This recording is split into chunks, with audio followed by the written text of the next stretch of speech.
Let's unmute this thing. Okay. All right, here we go. And so meant to talk about this last week, but um, it has something to do with college basketball. Don Staley, I think she broke the bank. Um, Don Staley did South Carolina inked her to a 7-year, $22.4 million deal. And before I get on that, if anybody couldn't hear me just a minute ago, I apologize for that. For some particular reason, my microphone was muted. Don't know how that happened, but you know, Don Staley, 7 years, $22.4 million, which make her the highest paid black head coach in her sport, and one of the highest paid in women's basketball, period. Which, I mean, I really think she deserves that because she has done sensational things at University of South Carolina. I just think that she's done a phenomenal job. She has made them, um, championship contenders each year. That's a hard thing to do because, you have reoccurring players all the time, and she's proven that she could coach with the best, and she keeps her players motivated. She keeps her players driven. And so I just appreciate the fact that they, decided to pay her what she was really worth. Now, this is a prime example of women getting their due diligence. Like, they're saying it's comparable to like Gino Oriana's contract. But needless to say, 7 years, $22.4 million is a good little chunk of money for her per year in college basketball. And she's set to be with them until the 27-28 season. What hear me say? That's my girl. I have extra tickets for the South Carolina Duke game in December in Durham. That's right. You go there and have a good time. They'll probably wear Duke out though. If you're talking about that game, they'll probably wear Duke out. Duke they have a decent women's team, but yeah, they won't compare to South Carolina. But I meant to talk about this last week, and it totally slipped my mind. But it's just shout out to her. She's done a phenomenal job in women's college basketball and just college basketball in general. Because whenever you have a coach that can take a team and make that team relevant every year, that's giving these players an opportunity to, showcase themselves each year. So you don't have to worry about, this school having a down year. You have some schools every 3-4 years, they're pretty decent. But every year in, year out, she keeps a good team and keeps good ladies to perform at the highest level in college basketball. So look forward to seeing her for the next 5, 6, 7 years and so on after that. So shout out to Don Staley for that. And I apologize for missing that last week because that broke last week. A lot of people didn't talk about it, but that's something that we should talk about. We should talk about this all the time, just as much as we talk about, the men getting paid, we should talk about the women getting paid too. Oh man. And I'm doing this for my sister-in-law, Parthenia, because she and my brother, Chris, they said that I didn't talk about the Eagles last week, and I'm going to talk about the Eagles this week. And I'm going to just tell you the Eagles stink. It's still fly, Eagles fly. Like, I'm still going to be a Philadelphia Eagles fan, but I try to tell Eagles like LJ and Lil Kev and, anybody else that, Eagles fans, I try to tell them that, Jalen Hurts was not the answer. We have so many people making up excuses about the coaching, all that good stuff. Yeah, coaching's been bad. But Jalen Hurts is just not the answer. He's just not the answer. And Chris, go to sleep. He's just not the answer. Like, I watch us play and we look so mediocre. And, I just don't understand what direction we're going in. It's just bad. It's just bad all around. And I hear so many Eagles fans making up excuses, get a guy a chance, and this, that, and the third. And TC, you supposed to have a mob, and you struggle with my weak behind team. My team is weak, like real weak. And you talking about Raiders. You barely won against a sorry team. But back to what I was talking about. Jalen Hurts is just not the answer. I like his attitude towards the game. I like his athleticism, but whenever it comes to being a franchise quarterback and a Super Bowl winning quarterback, I just don't think that he has that in him. Would he be a good backup? Yes, I think he would, because good backups, you come in, you don't have much film on them.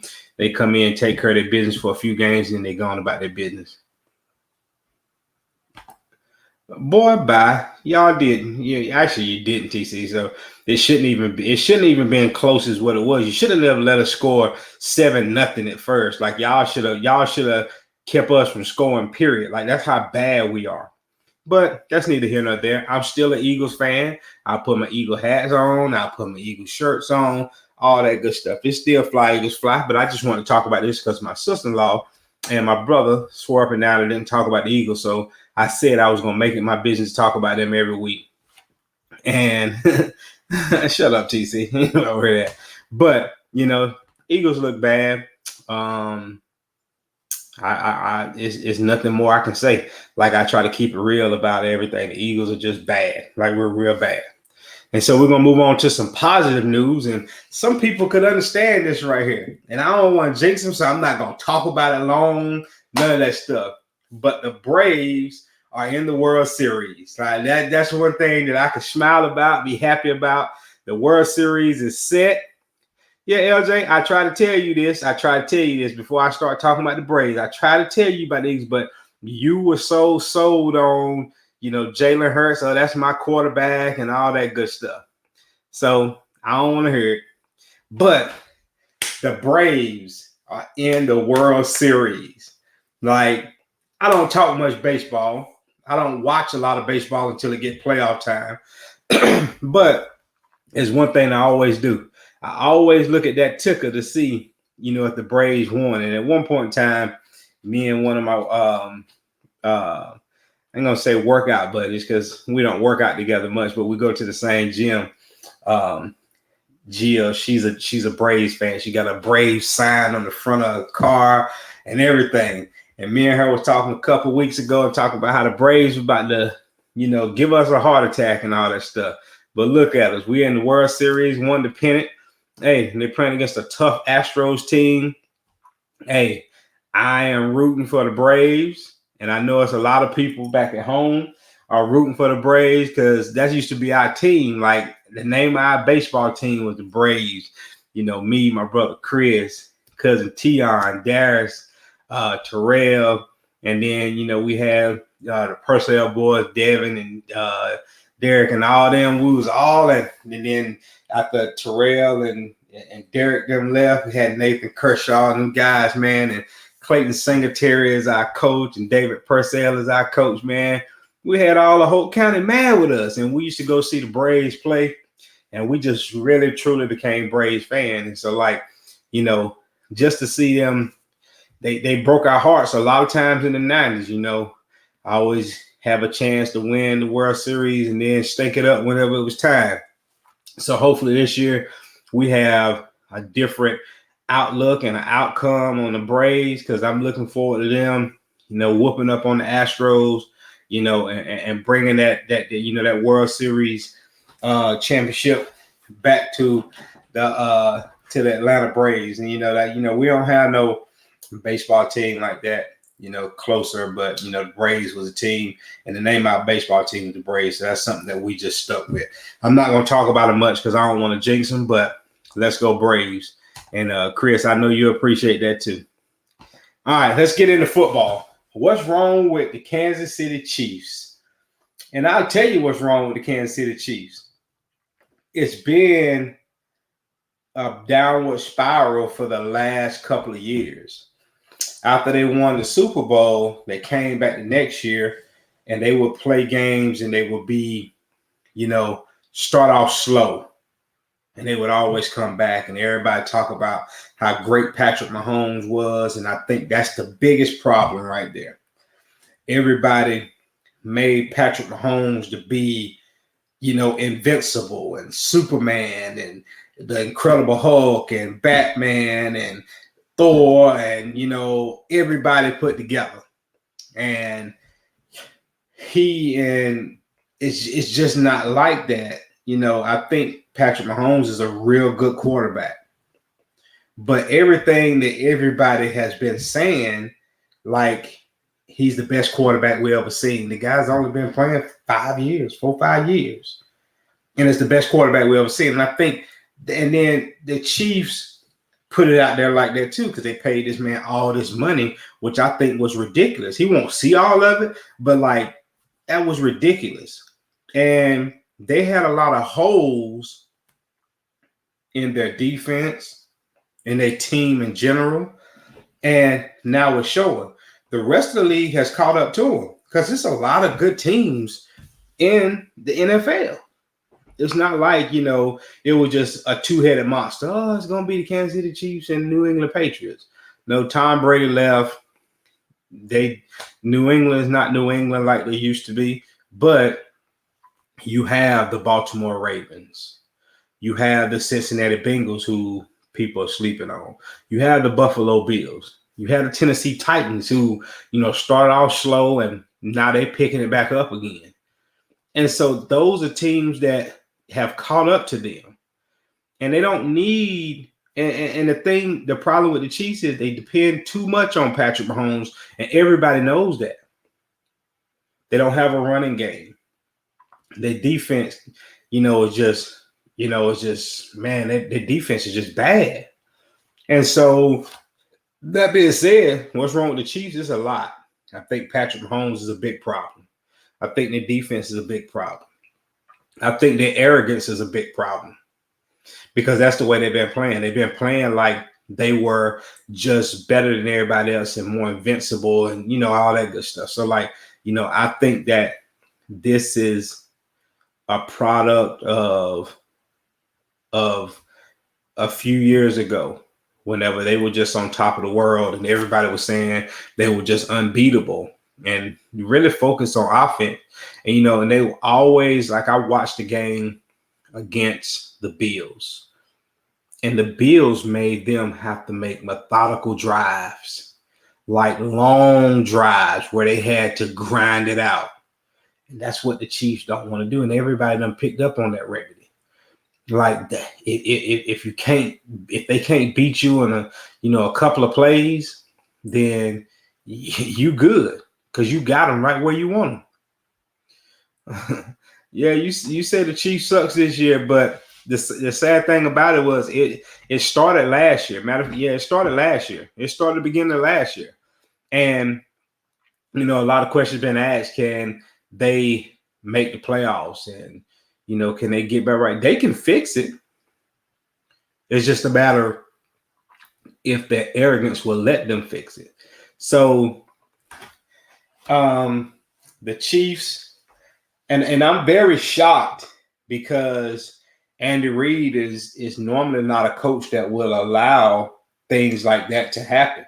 Like he's normally on the up and up on everything whenever it comes to personnel and making sure guys are ready to play and his team is just ready and all of that good stuff.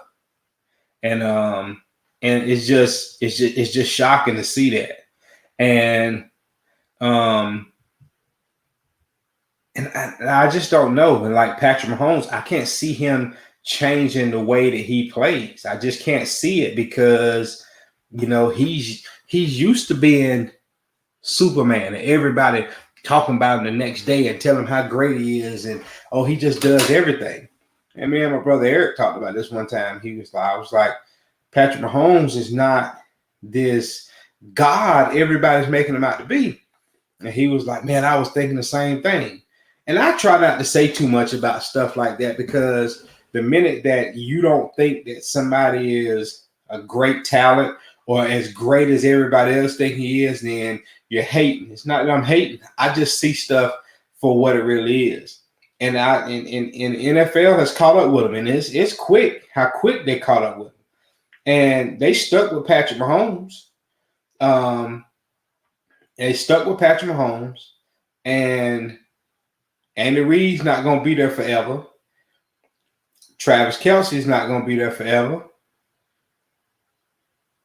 And I just see everybody was saying he was going to catch Tom Brady and they was going to win some more Super Bowl. I don't know. Will he win another one? Yeah, he probably will win another one or two. And it's a possibility they could correct things this year and get on the right track. But they better do it quick because they look bad right now. They look real bad. And you have so many people that they blame it on this. It's a whole collective effort whenever it comes to the Chiefs. Everything. I watched some breakdown earlier today, and they were showing Patrick Mahomes just missing, wide open targets because he's trying to go for the deep ball, or he's scrambling for his life instead of just getting rid of the ball. So, he's going to have to change the way he play. And you can't keep saying, "Oh, it's early in the season. It's week 7." Before you know it, it'll be week 10, week 11, week 12, and then what you gonna do then? You can't keep making up the same excuses.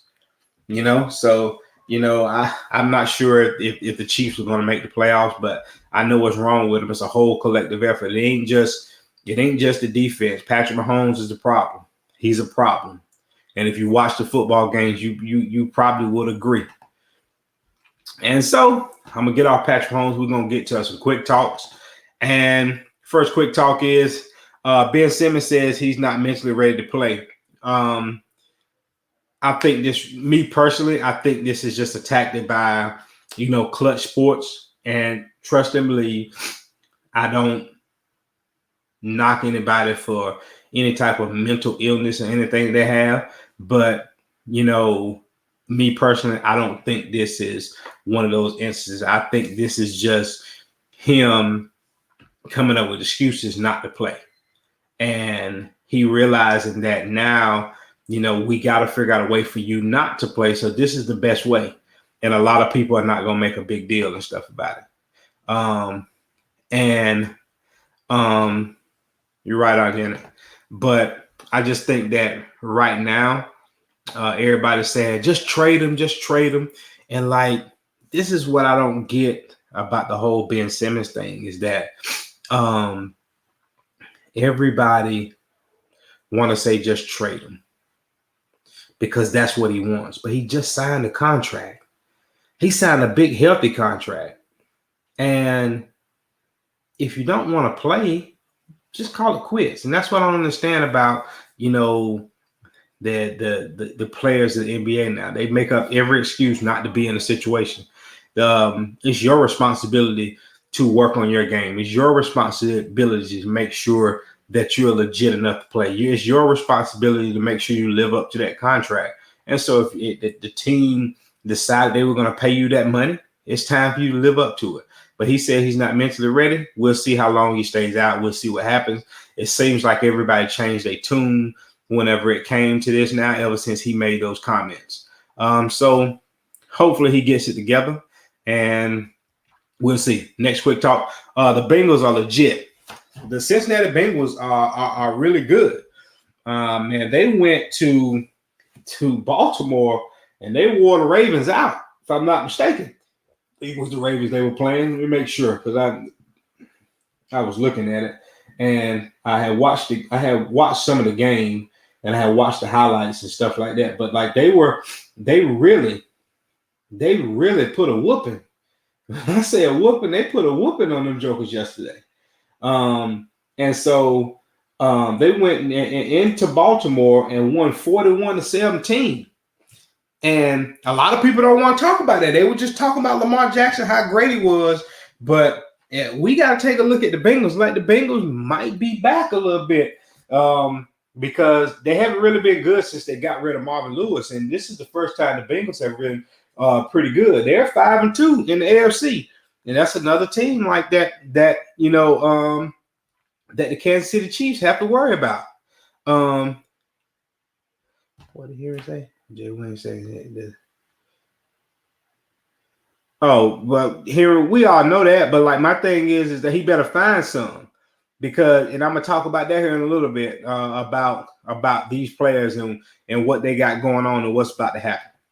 But the Bengals are really legit, man. So I think everybody need to keep their eyes out on the Bengals and Joe Burrow because when Joe Burrow was he was injured, they struggled, but he's back, from off of injury, and man, they are balling, man. Like they and then they got Jamar Chase. Oh my goodness, like that's a great combination. And so, people better look out for the Bengals. The Bengals are legit for real. All right, my next quick talk is Watson opened the trade to multiple teams. So far, his name has come up in like the Dolphins and a couple other teams or whatever. He has no trade clause, which means that he can dictate where he wants to go. Which I like the fact of that because I wouldn't want to go anywhere where they will put me in a situation that's not good. The Panthers is another team that are looking at Watson, and also like the New York Giants. A lot of people asking, would these teams be willing to take a risk with his legal litigation and stuff hanging over his head? Yeah, because if you notice, a lot of that stuff has died down, and I think it'll eventually go away because I think it's bogus. I think it's BS, whenever it's all said and done. But at the end of the day, we'll see what happens with Watson because I think his days of playing in Houston is over. All right. My next quick talk is the Kyrie insurrection. Like, that was a crazy scene at Barclays yesterday with the Brooklyn Nets home game, and the people trying to get inside the Barclays Centers to protest for Kyrie Irving, saying they basically protesting the vaccine mandate. And this has been my issue with everything. It's like now it's coming back on Brooklyn and the NBA. And this has nothing to do with the Brooklyn Nets or the National Basketball Association, simply because the NBA and Brooklyn Nets don't mandate that. It's the city of New York. So I'm not sure why they feel like they should let them play whenever they should have been doing that.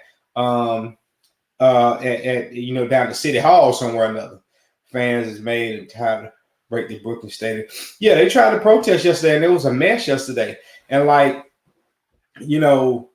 then they said as far as them trying to get in, it was peaceful after the end or whatever. Which I mean, I appreciate peaceful protests and everything, but at the end of the day, the Brooklyn Nets shouldn't be held accountable for this, and the NBA shouldn't because Kyrie can't play.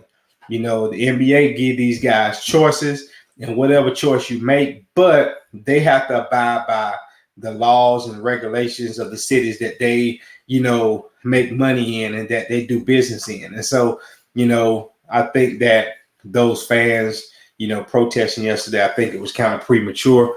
And I think it was kind of embarrassing in my personal opinion because you went to the wrong people to protest that. You should have went to your local government because that's where the problem is. That's where your problem lies, and it's not, the NBA. The NBA has nothing to do with that. All right, so we're gonna talk about Week 8 in the NFL. In Week 8 in the NFL, I think we're gonna have some interesting games simply because of this week. This week was very interesting. And by the way, the Seahawks are still up 7-0 on the Saints. And next week, we start out with a good Thursday night game. And I'm not a real big fan of Thursday night games, but Thursday night we have the Packers visiting the Arizona Cardinals. And Arizona's 7-0, Packers 6-1. They hadn't lost since week 1. So we're going to see. This right here could, be a preview of an NFC championship game. I mean, if you think about it, it really could. Like, this could be a preview of NFC championship game. The Cardinals and the Packers, but, that's yet to be seen because it's a lot of other good teams. I'm just saying it could possibly be a preview. And then we got a bad game with the Panthers and the Falcons. The Bills will probably take care of the Dolphins. The Bears and the 49ers, I think that if the 49ers don't go away from Garoppolo, they're going to continue to have a steady decline, and they're going to continue to lose. The Browns and the Steelers, That could be a knockdown, drag out. It just depends on who healthy. My Eagles will probably give the Lions their first win of the season on the road. The Colts and the Titans, which I think that will be a really, really, really, really good game because both of these teams are playing pretty well. It's hard to tell who's going to win that game. If the Colts are healthy, then I do think the Colts will win that game. The Bengals will beat the Jets. The Rams will take care of the Texans. The Patriots and the Chargers, I think that'll be a pretty good game. I think the Chargers will win, but you got enough time for Bill Belichick to prepare for you. So I'll be careful with that game with the Patriots and the Chargers. Jacksonville and Seahawks. Seahawks will probably win that one. The Broncos and the football team. Not sure about that one. That one kind of, suspect or whatever to me. The Saints and the Bucks. I think that would be a pretty decent game. And then the Cowboys and the Vikings will be a really good game. The Cowboys travel off their bye week going to Minnesota. Minnesota's one of those teams that could have been, they're 3-3 right now, but they could easily be 4-2, 5-1. They lost some close ones, really gave some games away. And then Monday Night Football, you got the Chiefs and the Giants. What better way to get your stride back to play against the Giants if you're the Chiefs? Corey said the Colts and Titans have been good games the last couple. Yeah, they really have, Corey. They've been really, really good games. And I think both of them are starting to play well. Like, both of them start out slow for whatever reason. I know the Colts had some injuries and, guys not being able to be in training camp like they were supposed to. Now they're starting to get guys healthy. They're starting to play well. They had a tough game last night in San Francisco where it was raining and raining. They found a way to win. It wasn't a pretty game. But then the Titans, you see what they did to the Chiefs, which I'm not going to say it was an easy win, but, I think that the Chiefs are very predictable. So next week's game will be a telltale for the Titans, in my personal opinion. And Chris said, go Parthay, and Chris said, go Giants. Yeah, he can say go Giants, but they're going to get whooped next Monday. I guarantee you. The Chiefs is going to they're going to whoop that behind next Monday. Watch and see. Watch and see. And I'm going to laugh because I'm going to hit them because I'm going to get on there and talk about it. That's going to be the first thing I talk about. The Chiefs going to run up the score on the Giants. All right, so we're going to keep moving on. And we're going to get into the NBA. The Lakers and the Nets don't look great. And I'll start with one. One is, I'll start with the Nets first. The Nets, take this off. The Nets I think the Nets have an issue because all the stuff that's going on with Kyrie Irving. Like, it's almost like the team is trying to force his hand to make him come back. And he's just determined to be Kyrie and play whenever he wants to play and all that good stuff. And I think that's lingering over them. And then I think, me personally, I don't think James Harden's in shape. I don't think his whole mindset is there because I really think he was thinking they was going to have a three-headed monster with him, KD, and Kyrie is not holding up to his end of the deal. It's early in the season, so that's one thing I will say. Their problems could easily be fixed if Kyrie just come back or, they would trade Kyrie, get some more pieces, boom, boom, go from there. And I think that could alleviate their problem. Now, the Lakers, on the other hand, I'm tired of people blaming the others whenever it comes to the Lakers or any team that LeBron James is on. And some people can get mad. They can say that I'm hating or whatever. But at this stage of all of those guys' careers, none of them should be ball dominant. Like, with all the talent they have, they should have a lot of movement, a lot of cutting, just total movement, sharing the basketball. But the reason why this ain't gonna work is because we all know Russell Westbrook is ball dominant. He's point guard. He wants to facilitate and do all of that stuff. We know that Carmelo Anthony, the ball sticks when it comes to him. He likes to play one-on-one. We know LeBron James is ball dominant, which means that he has the ball. He's going to facilitate everything. You're going to put everybody in corners, let him do whatever. And that's not something Russell Westbrook wants to do. That's not his game. It's something that he just can't do. Sit in corners and wait for the ball. Carmelo kind of the same way. And then you have Anthony Davis. Anthony Davis, in my personal opinion, doesn't take care of his body. I think he's soft as pudding. I also think that he's very overrated. I lost a lot of respect for him whenever he quit on his team in New Orleans. And now all of a sudden, he's this tough guy that's really not tough. And he's so up and down with his game. One day, he's going to come out and ball. The next game, he hides and he looks lost and looks clueless. But everybody says it's not enough basketballs for all of those guys. Yes, it is. Everybody at this point of their career could say, I'm going to sacrifice a little something for the betterment of the team.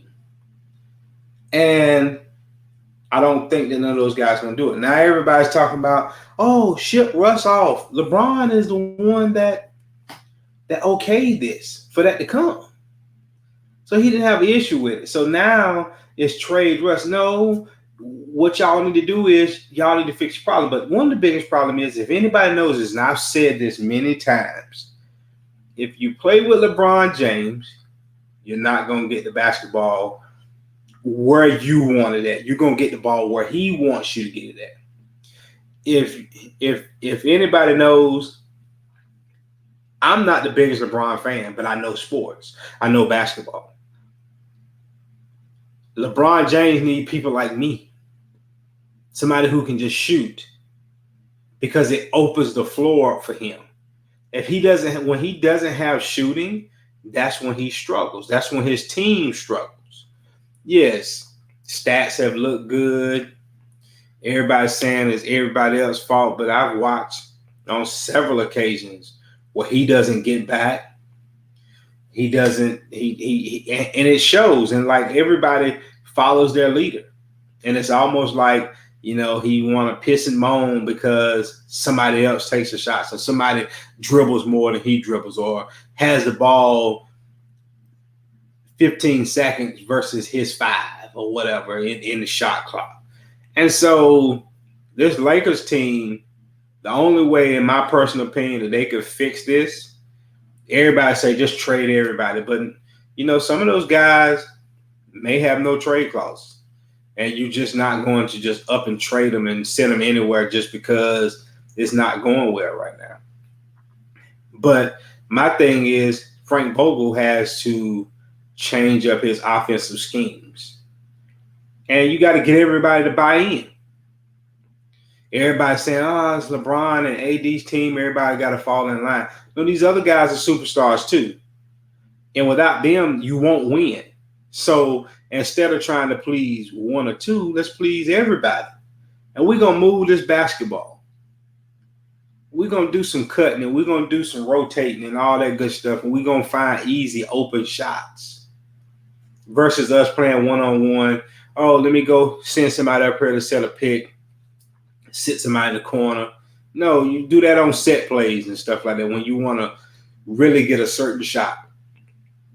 But other than that, they got to start moving that basketball. When that ball sticks, look at Phoenix. Phoenix just wore them out the other night, just moving the ball. And guess what? Devin Booker still got his. Chris Paul still got his. Like, everybody was getting their piece of the pie. And so my thing is, that's the only way the Lakers are going to be fixed. But if you want to play at this stage in career, LeBron James, because everybody don't want to see this for what it really is. Like he used to be, he could cover that flaw.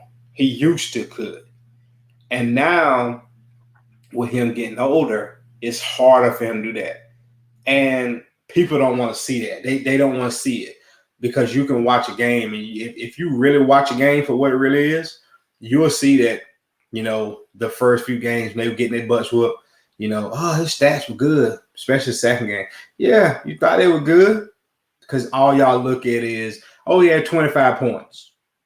He had 8 rebounds, 10 rebounds. But you don't want to talk about when those things came. The game was basically over by that time. But both of these teams look bad, in my personal opinion. I think the Nets can change theirs around quicker than anybody. The Lakers is going to have to be a work in progress because you have a lot of ball-dominant guys. And then you also have a guy in Anthony Davis who thinks he's better than what he is. And he's really, you never know if he's going to be healthy or not. Every time he takes a shot, he hits the floor. And like I said, he's soft as pudding, soft as tissue, whatever you want to say about him. And he's just, not that great to me. Uncle Dwight said there's going to be a problem. Everyone is not going to buy. I agree. Me and you've held this conversation already. We texted about it, and we were saying how bad it was. And I don't. Everybody will say the right things and say they're going to buy in, but ultimately, are they really going to buy in? And the head person that's not going to buy in is LeBron James, because he feel like it's about him and everybody need to follow his lead. Where I think y'all have a good host of stars. You're older, but if they were smart, if I was coaching that team, we'll have a whole lot of motion movement. Like, you watch Golden State play. Steph Curry moves all the time. I ain't saying LeBron and them got to be moving like Steph do, but at the same time, you got to have some type of movement where everybody can set their defense on the Lakers, because we know what's going to happen. We just going to sit here. They're going to dribble. Somebody's going to come and set a high pick. They're going to come off of it, and they're going to try to pick and roll and hit somebody for shots and all that good stuff. And you can pack the paint because everybody knows Russell Westbrook ain't no three-point shooter, and he really want to sit in the corner. And everybody say Monk and, and Avery Bradley and, all these guys. And it's just not good. I don't think it's a bunch of names that they put together, bunch of name players they put together, and they assembled a host of guys. They ain't assembled a team. They host a host of guys. And none of them complement each other. And that's the problem. Can you make some trades? It's going to be hard because, who really go take Carmelo right now? Unless you're like a Brooklyn, but you're not going to give up somebody to get a Carmelo.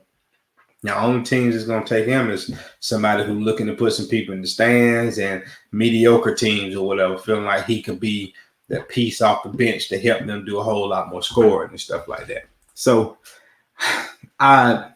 me personally, I think the Nets can be fixed quicker than the Lakers, but we shall see.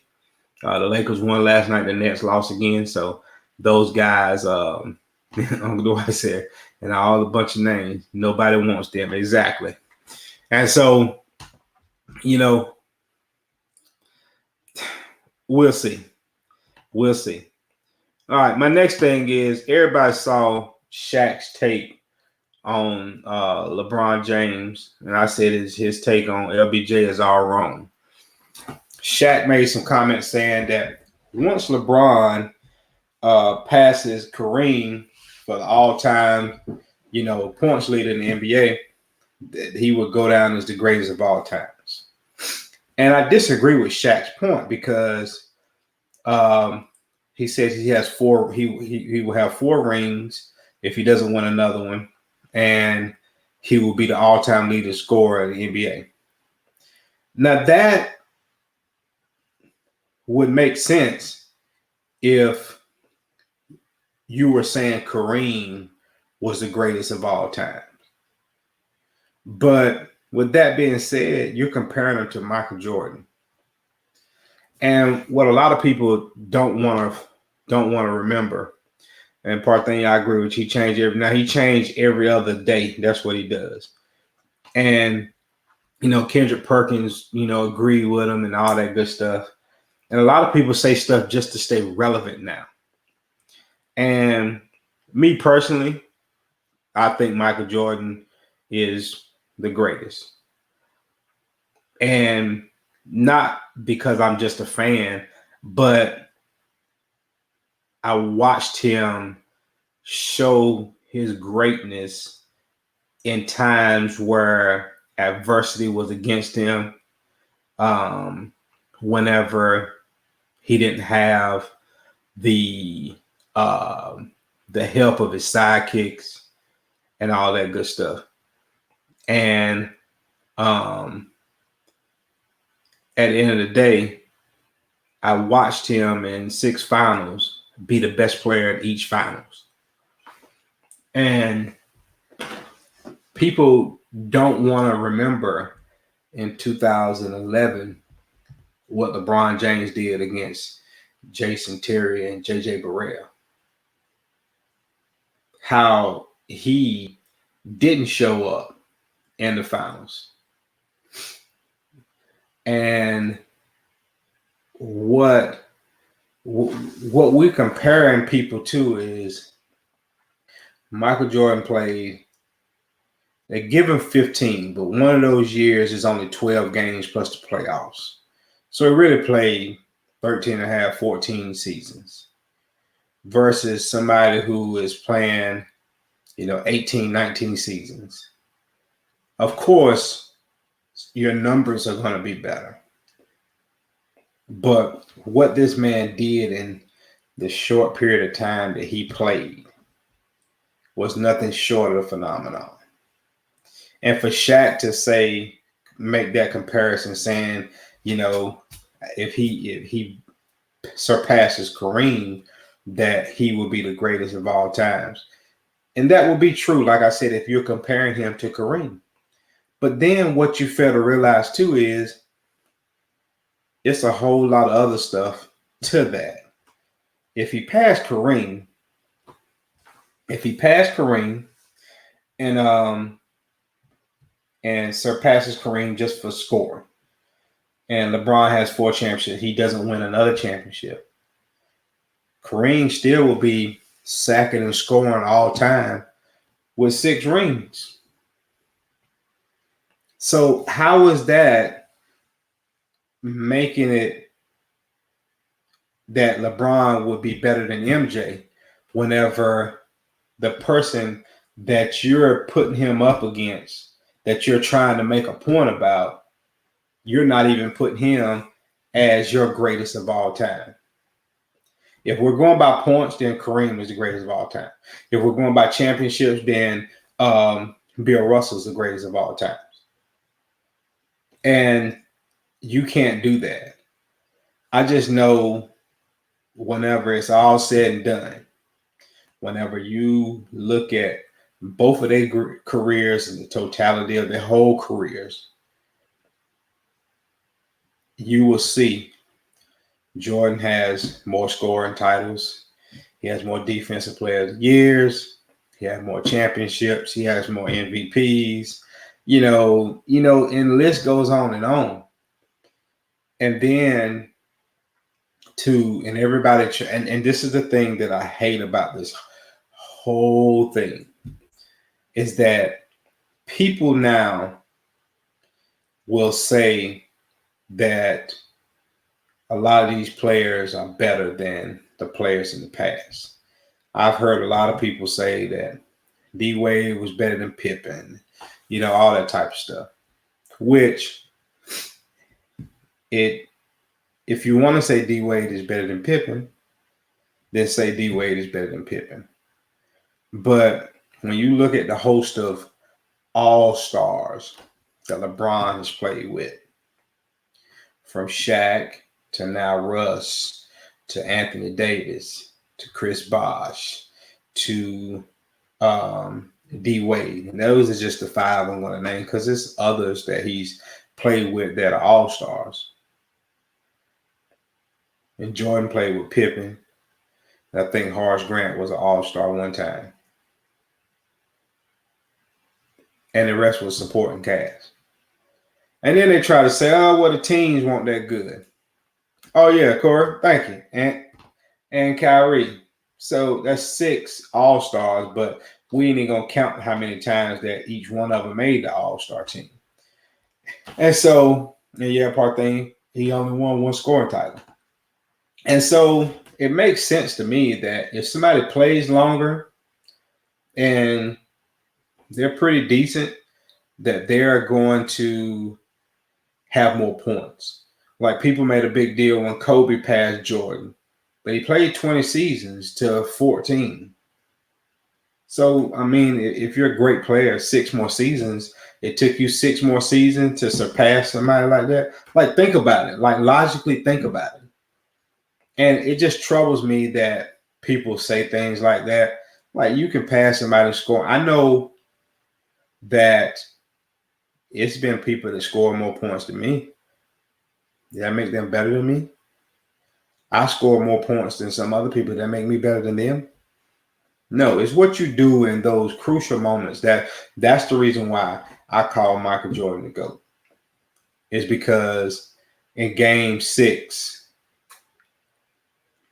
I wasn't letting my team win. Let me make play after play after play after play.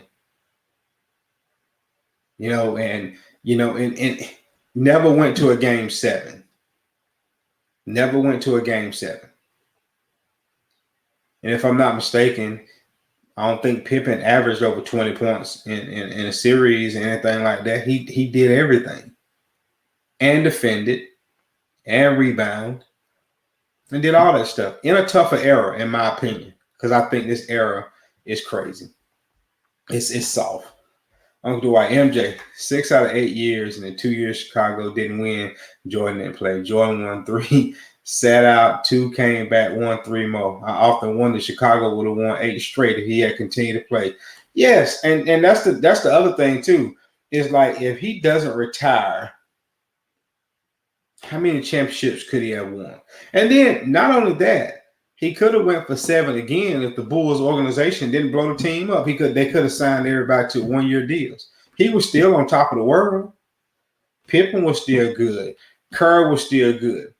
And it's just the things that this guy done in the most hostile situations, all of that type of stuff, the things that he went through with the Pistons and the Knicks and the Heat and the Pacers, those groups, they're like just what he had to get through to get to the finals.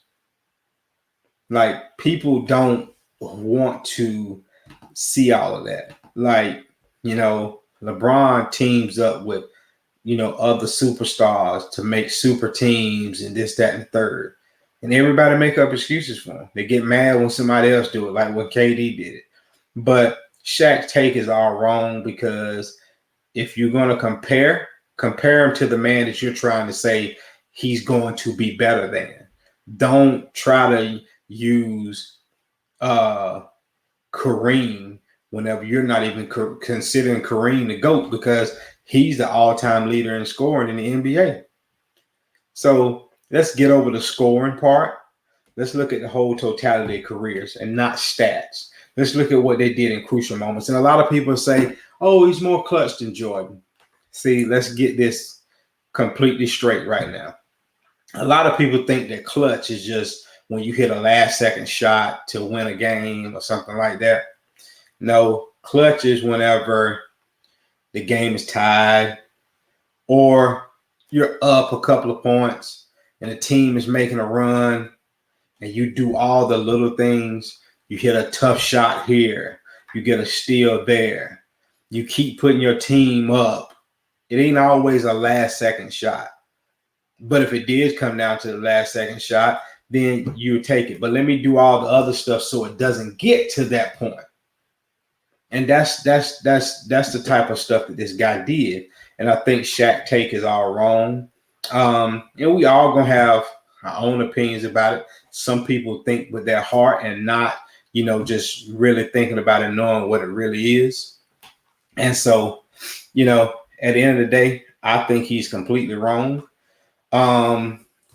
And we will see, because he's probably gonna pass Kareem eventually. He's only a few thousand points away from it. And so we'll see. But that doesn't make him greater than the great MJ, because he won't surpass him. Because, everybody said, he went to 8 straight finals. Did he win all 8 of them? No, he did not. And he had people that was better than, supposedly teams better than the Bulls. Because the Bulls beat some 60-win teams.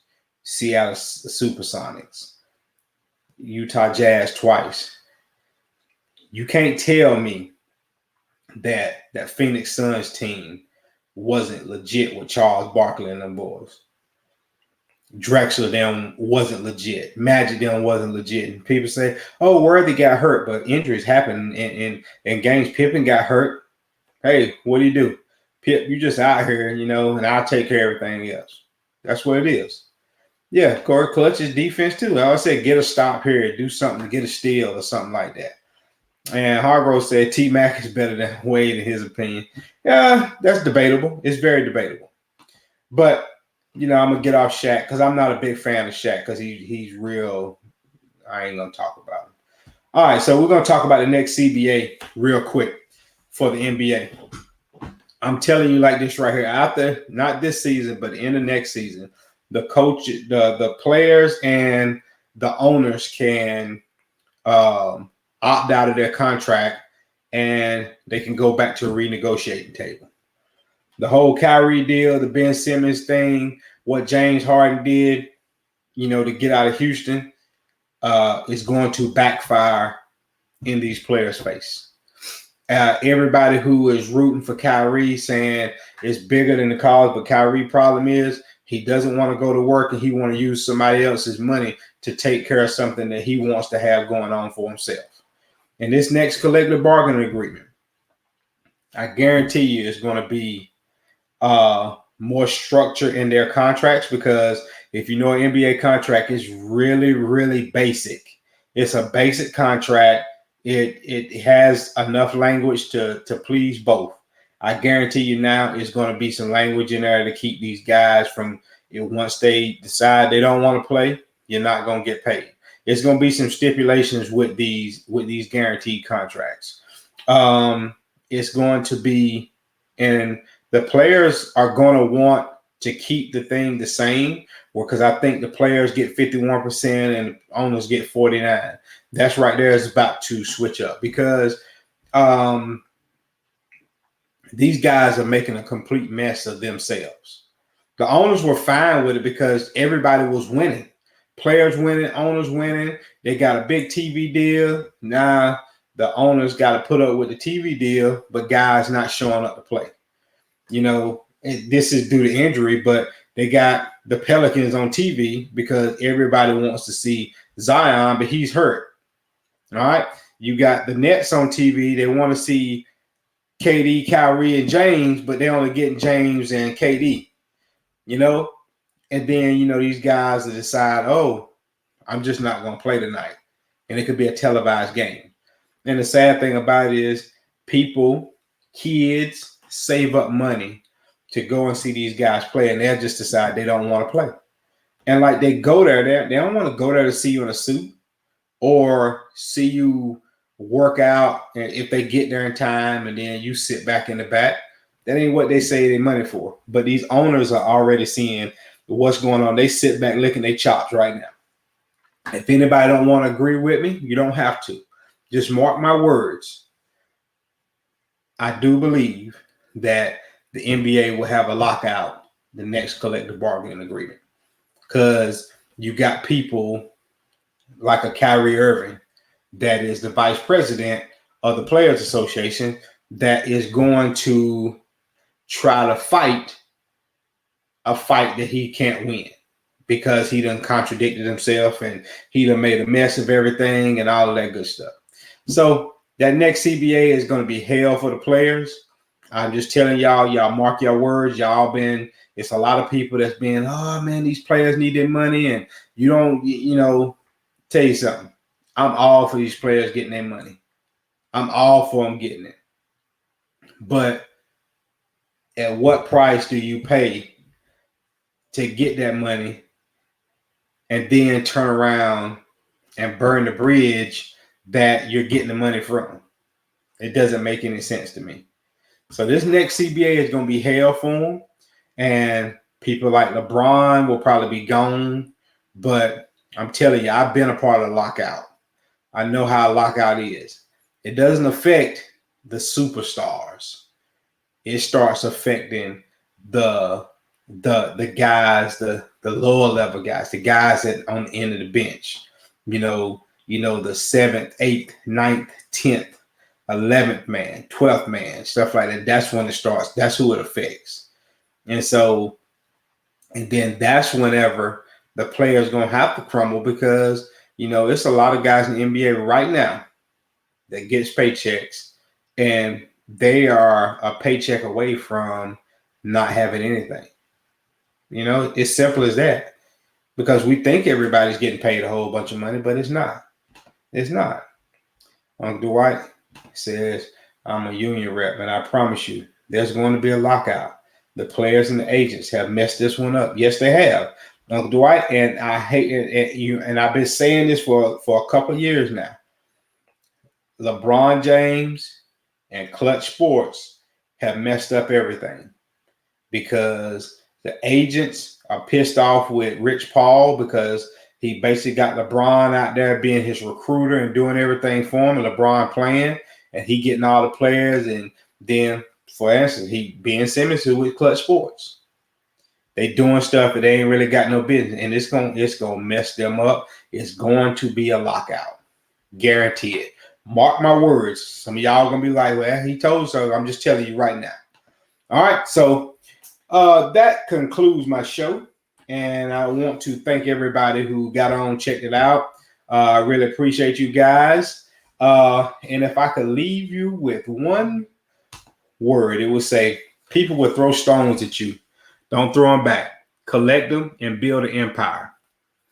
Those are my words for you. Use that. It'll take you a very, very long way. Hey, hope everybody has a great night. I will see you guys on next Monday, and I promise to start on time. So you guys have a good night. Appreciate you.